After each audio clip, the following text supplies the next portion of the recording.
Well, shifting gears to the auto space, Ford and Tesla shares closing the week in the green, and they're hitting the gas on their partnership that will allow Ford EV owners to have access to Tesla's 12,000 superchargers in the U.S.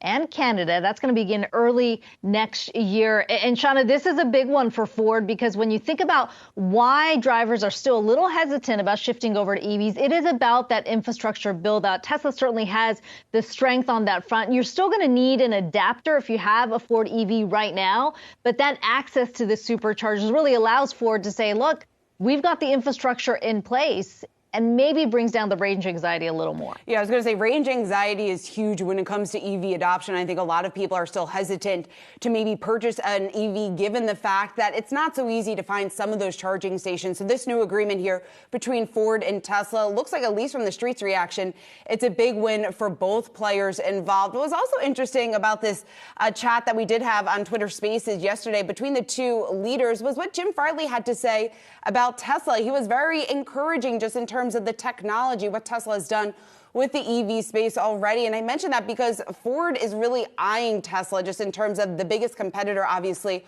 within the EV market. We know Jim Farley has laid out plans for Ford to potentially produce 2 million EVs per year. They want to overtake Tesla. He's been very confident that they can overtake Tesla, but he was also quick to point out the successes that Tesla has already had and does continue to have within the space.